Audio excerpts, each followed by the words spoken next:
After a year of ADV draft and well over 1,000 battles across nearly 500 unique entrants, the ADV draft circuit is coming to a close. And from the bottom of my heart, thank you for playing in our tournaments.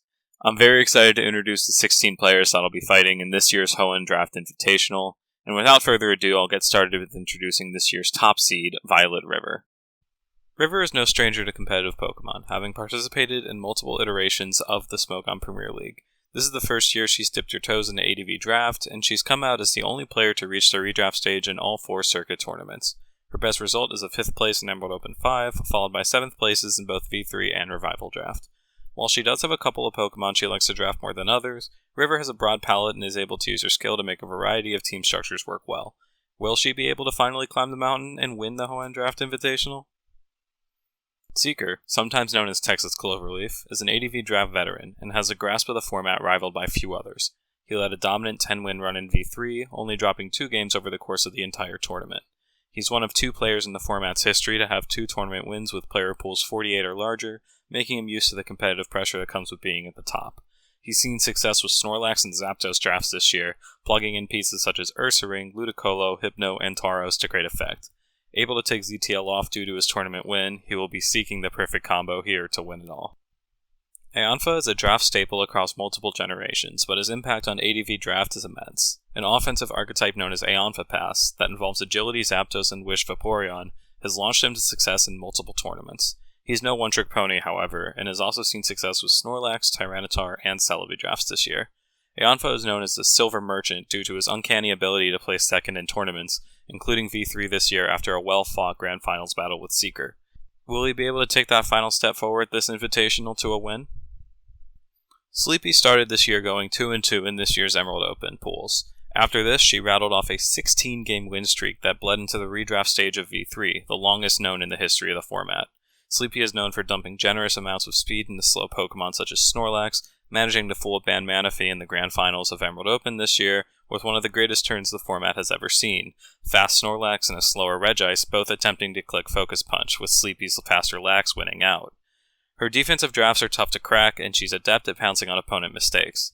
Will she be able to draft her good friend Snorlax and rise to the top as she has in the past this Invitational? Spreek is a known ADV OU menace, contributing teams that cause format shifts such as the Speed Pass ban earlier this year.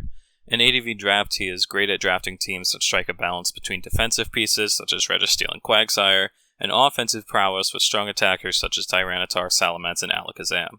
Spreek is a rookie in the format this year that has had great results thus far, including a loser's bracket run in Emerald Open that saw him knock out 2 previous tournament winners in Geronis and Zugaboo Royale, and a 2nd place finish in this year's Revival Draft. Does Spreek have more tricks up his sleeve to ascend to the top? Geronis is a player that has claim to the title of the greatest to ever do it in ADV Draft, having won Smogon's ADV Cup and Emerald Open 2, alongside being the all-time leader in circuit points. In this year's circuit, he had particularly strong showings in Emerald Open 5 and Season 3 of the Zinc Turtufo League, where he led a variety of team archetypes to success. An artist in the drafting phase, he's one of 2 players in the entire format's history, alongside Zugaboo Royale, to have drafted a team led by every single Pokemon with a cost of 16 or higher. Can Geronis add a Hoenn Draft Invitational win into his already illustrious trophy case? Klurd is a rookie that immediately made himself known by making the redraft stage of this year's Emerald Open, and then capped off the year with a run in Season 3 of the Zinc Turtufo League that was one full paralysis dodge away from resulting in a tournament win. He's found success with a mixture of round 1 picks that include Metagross, Zapdos, Tyranitar, Celebi, and Snorlax, and has drafted 40 unique Pokemon across his 6 teams in this year's circuit while sporting a win rate above 70%. Klurd has shown that he's the real deal amongst the circuit tournaments, pools, and brackets. Can he do the same amongst the best players in the format? 2025 has been the year of Forte in ADV, nearly qualifying for this year's ADV OU Invitational and putting up impressive results in this year's draft circuit, including 2 5th places in V3 and Revival Draft. He's mostly wielded Zapdos drafts this year, but has experience with a slew of different team structures and first-round picks. He's also one of the pioneers of Crow Pig in Draft, which is a Calm Mind Rest Grumpig set that bears resemblance to the Crocoon OU set. Forte's creative building is his biggest strength, which will have potential to lead him to the win in this Invitational. Gang is a rookie to ADV Draft that has impressed, being one of 6 players in the Invitational that doesn't have a result lower than 30th place.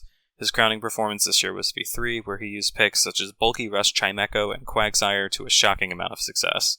In this tournament, he drafted what was essentially the same team twice, a balanced Tyranitar team, only swapping Flygon out for Sceptile.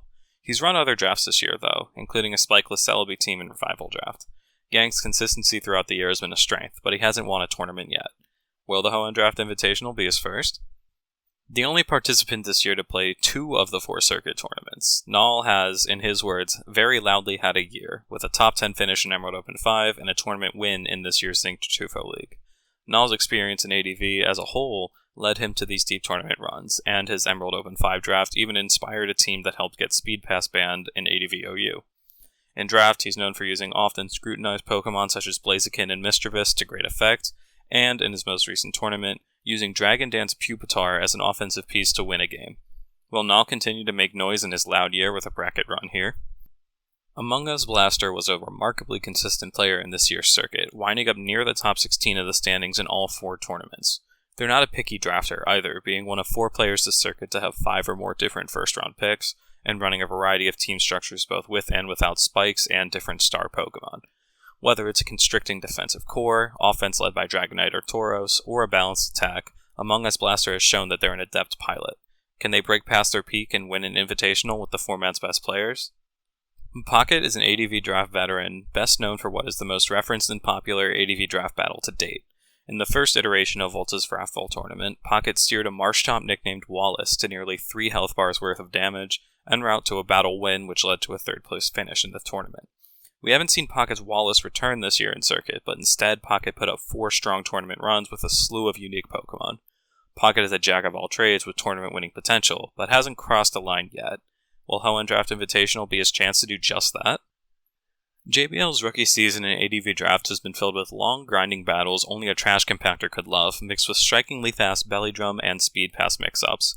He's a big fan of specific Pokemon, and Zapdos, Hariyama, Armaldo, and particularly Grumpig has both a defensive anchor and a potent offensive force. He's also only gotten better at the format as the year's gone on and gained footing, with his 7th place in this season of the Invitational League being his best placement to date. Will JBL be able to get a Zapdos draft this time around, or is he going to have to diversify his palette en route to an Invitational win? Sharky King is the format's pickiest drafter, almost always snagging Aerodactyl and Glalie alongside common pieces such as Blastoise, Celebi, Registeel, Kangaskhan, and a Ghost type. He's the single player in the history of the format that has the least variance between his teams, which has led to him becoming a master in the style. Despite not participating in Emerald Open this year, he's secured top 20 placements in every other tournament, which includes a 3rd place in V3. Players running into Sharky King know what's coming, but still fall to him nearly 70% of the time, a testament to his skill. Will the Top Cut competition in the Invitational foil his plan, or will Sharky continue to take names with Aerodactyl and Glalie on the way to the top? CG12 is an experienced draft player across multiple generations that has turned impressive results in ADV, including a 4th place finish in V3. While tending towards teams that star Metagross and Salamence, he can pilot other structures and is 17-8 in the circuit this year, making him a tough out in any stage of a tournament. While he has a few other pieces he likes more than others, such as Alakazam and Claydol, he is a flexible player that can successfully run a variety of balance options. Will CG12 be able to lead a team through his toughest competition to date? Volta is one of the circuit's tournament organizers, who put together a solid resume to become the last Circuit Points qualifier. He's been playing ADV drafts since 2024, and is a Skarmory draft away from having drafts with every Pokemon with a cost of 16 or higher. Volta is best as an offensive-leaning player, but has the ball knowledge necessary to operate defensive pieces such as Venusaur and bulky Arcanine well. After a scenario with odds of 1 in nearly 3,000 kneecapped his V3 run, Volta is coming into the Invitational with a chip on his shoulder. Can he manage to will his way to the top? And those are the 16 players competing in this year's Hoenn Draft Invitational, which will run from January 9th to the week of February 22nd. For replays and keeping track of the tournament, feel free to join the Discord server linked in the description. Additionally, if you want to make a bracket prediction, there's a link to a challenge bracket that you can use for that purpose as well.